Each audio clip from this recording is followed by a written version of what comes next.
All right, time for the sermon with an actual congregation for the first time in 3 years. Gavalt, Shechianu. All right, let's get warmed up. Get your talises. I take my talis off so I don't throw it all over the place. All right.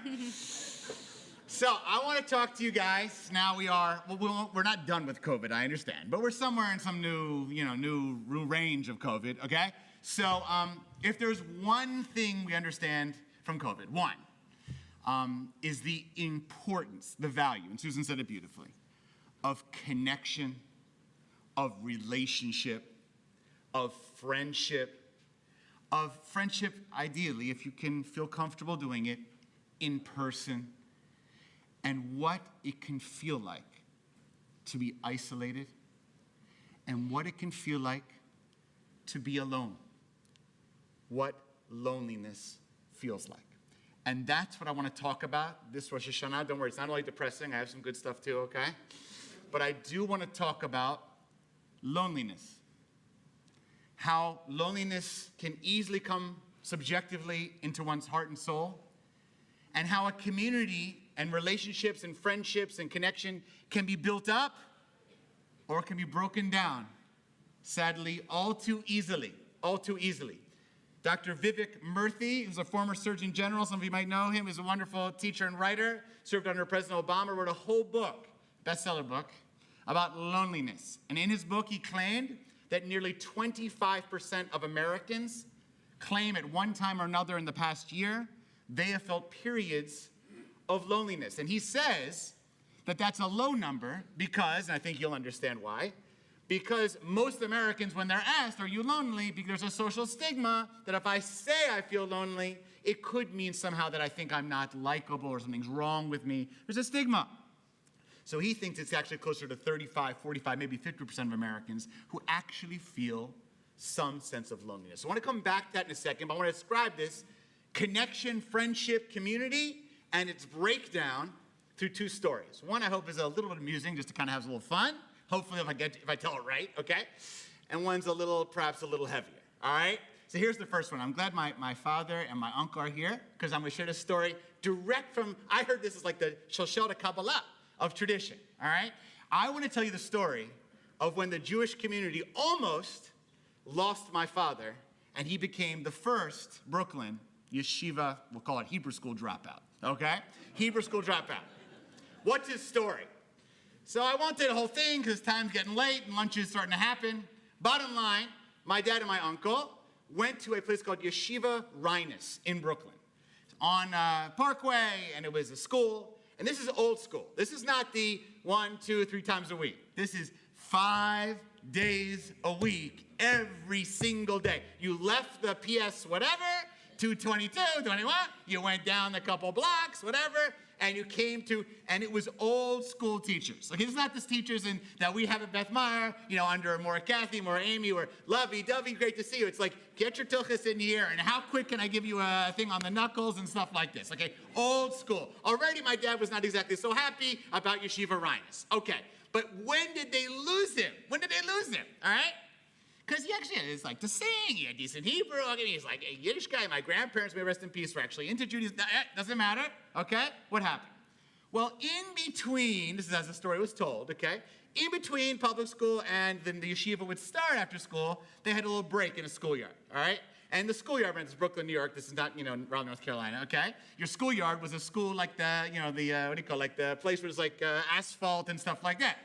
And they used to play a game that my dad tried to teach me. I never really got into it, called stickball, okay? Stickball basically is like baseball, okay, but you can't take a broomstick somehow because it's cheaper and junkier, okay?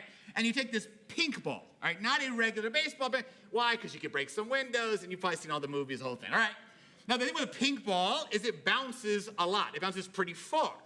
And the schoolyard's kind of enclosed, but if you did it right, you could really knock it all over the place, maybe even over the fence, okay. Those of you that know baseball can appreciate this. Those that don't, just bear with me, all right? So what's the main thing of baseball is you get up the bat, you hit the ball, and it goes on. If they catch it in the air, you're out. And you run around these bases in the schoolyard, right? But if it goes on the ground, it's going to be a contest. Can the person in the field catch the ball, throw it to first base, second base, and tag the person first? Then they're out. So if you hit it on the ground, you have a shot to make it safe, maybe a shot not. All depends on how far you hit it, how far it goes, what's going to happen, da-da-da-da. Okay. Well, one day, these brilliant yeshiva teachers, may they rest in peace, okay, may they rest in peace. They noticed when the boys, and it was primarily boys back then, okay, would run around the bases, guess what would happen to their kippah when they're going for that first base? Fall right off. Well, for the boys, my dad, my uncle, and others, they frankly could care less about the kippah falling off in the middle of the game. They wanted to get the first base, second base, third base, go home. But the rabbis, okay, old school, survey says, we don't like that. You can't run in the yeshiva area without a yarmulke on. It's, God's going to strike you, okay? So they said, we need to have a weekend to discuss what to do in the halachic case that a kid's running around the base, the yarmulke falls off. What do you do in the game? This is called Talmudic Mishigas, okay? So they go and open up the Talmudic books and open up, what do you do when the yarmulke falls off in the middle of the game? Da-da-da. They had a big assembly the next day, Monday. All the kids were there, excited. Okay, what's the decision going to be? How do you do it? And the rabbi says, and the truth is, there's so much in this story because the rabbis were all European, The rabbis did not understand America very well. Many of them actually were survivors. So I'm making some jokes of them, but the truth is there's a tremendous disconnect between this generation of teachers and this generation of kids, American kids growing up, in Brooklyn, okay? But it's this rabbi gets up and says, here's the rule. When you hit the ball, if you run into the base and your yarmulke falls off, everybody has to freeze. Those who laugh know baseball, okay? So let me just make sure we're on the same page. What that means is, if you hit the ball on the ground and it's rolling, and and your keeper falls off, it just keeps rolling. Essentially, you get an automatic home run. So my vision is my dad is going up to bat saying, oh, I love this rule. He hits the ball on the ground, sees a kid Shmulik in the back grabbing the ball. Hello, bye-bye. When my dad suggested that the freeze rule is not going to work to the rabbis, they said, Solomon, out of here. And that was Hebrew school dropout for my father, all right? Don't worry, he became a cancer later. It all worked out in the end. I got rabbi kids, it worked out. He's not suffering, okay? But what did this rabbi do, right? There's so much in this story, which I love, and it's something I can give like a whole sermon just on a story, right? But this rabbi valued wearing this piece of cloth, which I'm not putting down. I love this cloth, okay? But he could have easily said, right? He could have called the Brooklyn Dodgers and said, I got a problem. Can you give a set of hats to the kids to wear on this game and solve the problem? But his value was on this in a certain way of being Jewish, a certain particular way that wasn't creative, wasn't looking at the kids, wasn't looking at the community. It was making a decision that was strictly, frankly, in the law books. I'm not even sure the law books still exist, but those books for an answer, and it destroyed community. I make the joke about my father here, but a whole generation of kids basically said, this Jewish community has no place for me if I can't play baseball in it, right? And that's where loneliness begins, separation begins, is when someone makes you feel like you don't belong here. You can't fit in here. We can't make a place for you. Let me give you now my second story. And this one's, I think, a little more, hopefully, if I hit it right, you'll feel it. Every bar and bat mitzvah kid, we call them B mitzvah children now, B mitzvah in our shul. I feel blessed. I meet with every single one of you guys, and it's amazing. And Jen and I, after nearly 18 years, we know a lot of these kids from when they were born. Remember the bris's, baby names, et cetera. And we often cry at the B mitzvah experience, got to keep it together on the bima. It's powerful, very powerful. So I sit with a kid, and I haven't seen him in a couple years, who knows, whatever reason, I schmooze with them. Ask them their interests. I remember one particular kid a couple years ago. And you just ask, what are your subjects you like, what sport, what's your hobbies? You're just trying to, schmooze, kibitz a little bit, get a connection, right? And one particular kid said to me, I said, what do you like about school? I said, I like everything about school. I said, okay, good. Do you like math and science? Like language? I like everything. Wow, do you have any clubs? I love all my clubs. I said, okay, fine. I tried to say, okay, and this is I don't usually do this, but that's why I remember it. I said, is there anything you don't like about school? And he says, lunch. Now, anyone knows me, I love lunch, okay? I love dessert of lunch. So I'm thinking, lunch? Maybe your school has a bad lunch service. I don't know what's going on with lunch. Maybe your parents don't pack the best lunch. And he turns to his mom And they both start to cry. Now I really know I kind of put my foot in it because I was kind of making jokes. So what's wrong with lunch? What's wrong? Is there an allergy? Like, did I miss something here?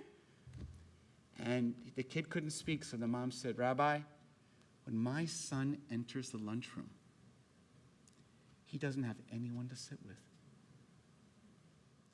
Every single day he walks in, there's the group of boys over there that will bully him. And there's the group of boys over there who think he's too nerdy. He's a nebbish. And there's the kids over here that they don't have any social skills. It's like sitting with a wall. And there's a table with the teachers for all the other kids, but that's embarrassing and humiliating too. So you know what he does? He doesn't eat lunch. He goes to the library every day. And I thought to myself, that feeling when you walk into a room and there's hundreds of people, but you feel alone, that's loneliness. That's loneliness. And all of us, I don't care who you are. I don't care if you're President of the United States. I don't care who you are. Everybody at some point in your life, particularly especially during COVID, but especially in any time in your life, we have all felt that sense of being disconnected and feeling lonely.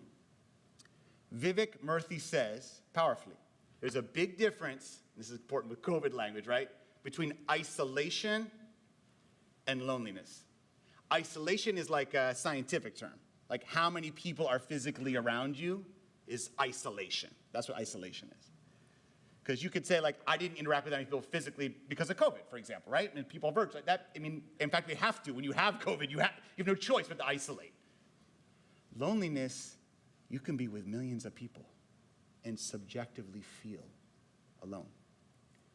Guys, there is nothing more lonely, in fact, than a person that comes home to a house where their roommate or their partner or their spouse, there's a disconnect. You could have two people in the same house, but they are as lonely as can be. Loneliness isn't about number of people. Loneliness is if you feel connected. Remarkable that today, and that's why I want to bring up today, because today, 5783, is the day of the creation of the world. We celebrate it. It's, so to speak, the birthday of the world. And what's powerful is what the Kabbalists said, the mystics in Jewish tradition, one of my favorite teachings. And he knows it. We've done it. We've used this many times. Is that if you look at the Kabbalists ask, the mystics like a very simple, basic question, right? Why did God create the world at all, especially human beings, when you know within the first few chapters of the Torah, human beings are not going to do so great? There's this issue with the trees and the apple and the snake. And then one generation, Cain and Abel, what happens?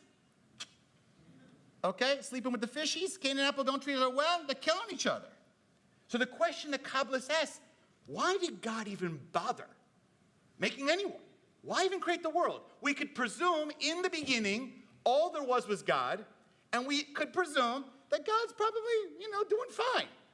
God has everything you think that God wants. What the Kabbalists say? God did have everything, technically. There's one thing God didn't have. A friend. God didn't have someone that loved God. God didn't have someone to love. The reason God created the world, the reason why we're here, on some level you could say, why do we even make synagogues? The only reason is because we were created to connect with each other. That's it. Loneliness is even the thing that God's most afraid of. And God created human beings knowing they're going to do things that are going to upset us anyway, because it's worth the risk. Because we love people that much that even though they upset or disappoint us, it's worth it, because being lonely is that devastating. So I want a couple suggestions here. Just going to throw them out here because every one of us at some point or another feels a sense of loneliness. What are some metrics? And Vivek Murthy talks about this. He says his number one thing he recommends, you're feeling lonely, do an act of service. Do something for others. Now in COVID, it's complicated because, we're still dealing with this and comfort levels and being in person. It's not like you go and say, well, I'm going to do active service and serve something. I mean, I feel comfortable being in the same presence. I get, and that's totally legitimate, by the way. First thing is pikuach nefesh in Judaism is saving your life, protecting your life. We all have to make that decision. But this congregation, if you yourself are saying, I feel a sense of disconnection, I want you to know the reason a shul exists is for people to find a place to serve, and through that service, to feel elevated and connected. And I just want to say there's a couple little mitzvahs. Even if you don't want to feel comfortable leaving your house or interacting, baking food or challah for someone who you do not know that you go serve when they're in shiva or in mourning or for when a baby's born, or making phone calls to a member of the congregation who is shut in or in mourning or suffering, or visiting someone perhaps even outside, or writing even a handwritten old school note, old school. You wouldn't believe how touching it is to many of our community members when they get that old school. You say, well, I don't know the person. That's the whole point. That's a congregation. You want to break your own loneliness? Think about someone else who lost their spouse after 50, 60 years. Maybe their kids don't live nearby, or maybe they can't hang out with them too closely because of COVID. Want to know what loneliness is? Loneliness is getting up that next morning without your spouse next to you on the bed. That's loneliness. What can you do about it? See if you can give them some comfort. That might actually bring you out of your loneliness. Another idea.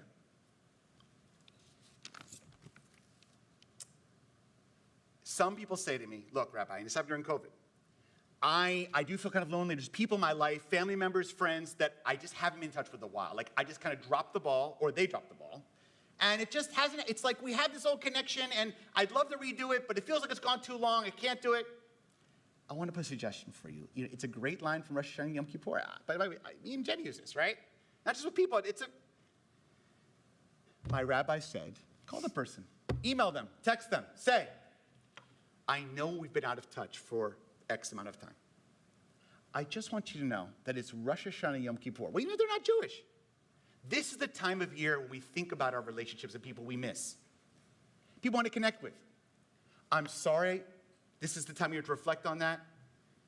Would you like to connect with a text, a phone call, maybe even a cup of coffee, whatever you feel comfortable? Would you feel comfortable? Use this time of year, frankly, as an excuse. There are some people in our life I know that we may be estranged from. That may be more complicated. But there's some people where perhaps it's just become dead because of lack of attention. Not necessarily intentional, but it happens. Maybe this is the time to admit that and use Jewish tradition as an opportunity. And the last thing I'll say, and this is really critical, is like I say, one thing I learned as a rabbi after 22 years comes directly from this amazing Torah portion. In this Torah portion, it's about Hagar and Ishmael. And Abraham actually kicks out Hagar and Ishmael. The baby Ishmael's only like 3 years, like a toddler. And it's a very powerful line where he kicks him out. It's actually Abraham not acting perfectly, as Rabbi Jenny noted. Not a highlight here for Abraham Avinu. And Ishmael cries to God. Has no food, no drink. Is basically going to die in the desert. And there's a famous line in the Parsha says that God came down to save and deal and heard the cry of Ishmael, Ba'asher hu sham. Ba'asher hu sham means exactly where he was. What does that mean? When God heard someone suffering, God didn't go away and say, oh, that's scary, I don't want to deal with that. God went too. I do want to tell you guys, people who are going through difficult times, feel lonely or in mourning or are hurting, they remember very, very well who was Ba'asher hu sham, who showed up. Now, not all showing up can be done in person for distance reasons, other things, but a card, a note, a call, and people remember who didn't. It's just the truth. If you say to yourself, I'll be lonely, I don't know who'll come take care of me. One of Vivek Murthy's questions, what is loneliness defined as? He says, he'll ask people, how do you feel lonely? He says, I feel invisible. I feel like if something bad happened to me, no one would come take care of me. If someone in your world, and I include that in Beth Mara world, is suffering, and you can go there, Rabbi, I don't know what to say. You don't have to say anything. It's a very rare Jewish thing, no talking, okay? Doing. Just go. Just bake something, drop it on the front door. You can leave. Write a card, generic. I didn't know you that well. I heard your mother. Guys, you don't know how much that lifts the person who's lonely and then might even lift you as well. And on this, I close. This I'm giving now a different type of rabbi, the Oracle of Omaha, okay? This is something very similar. Warren Buffett, a few years ago, okay, the great investor, everyone knows Warren Buffett, right? He was asked at a business school, I think it was at Wharton. He was doing a whole discussion at a business school in his upper 80s. He's now, I think, turned 90 now. He was in his 80s. They asked him basically, tell us what is a successful life. And of course, they were talking very much about financial success. And he gave this amazing answer. If you want to Google it, it's a great clip. It's like 3 minutes. It's awesome. He says, you know what?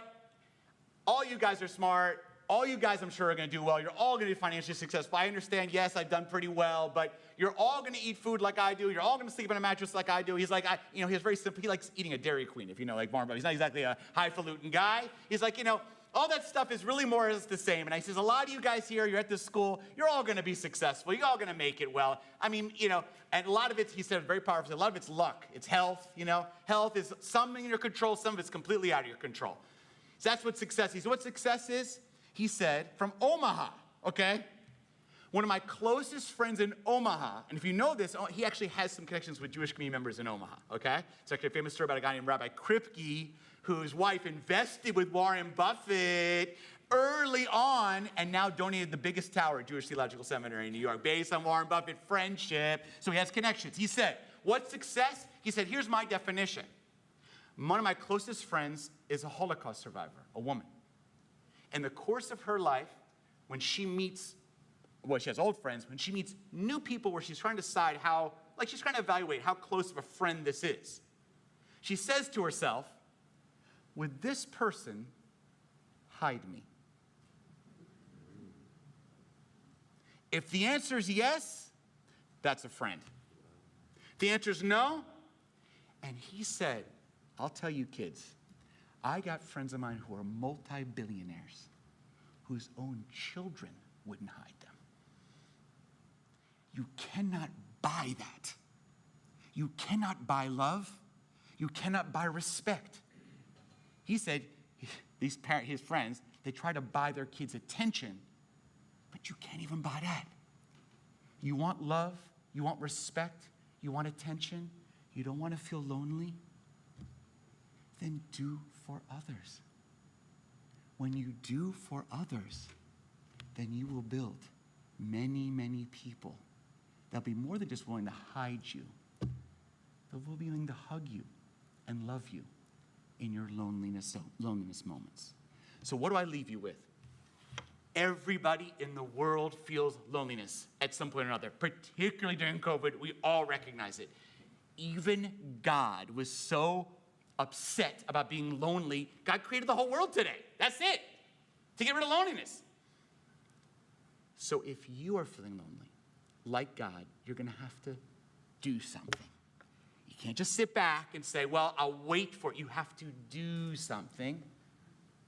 And through your actions of service and doing and connecting and admitting and little actions, maybe we can make our world less lonely, make this congregation less lonely, and not only that, but make this congregation the most loving, connected community that it already is, frankly, but make it even more. If you feel even a little lonely, just pick up the phone, email us. We got ways to get you connected as best as we can. May it be a less lonely, more connected, more strengthened year to come. Shana Tova u'Metuka.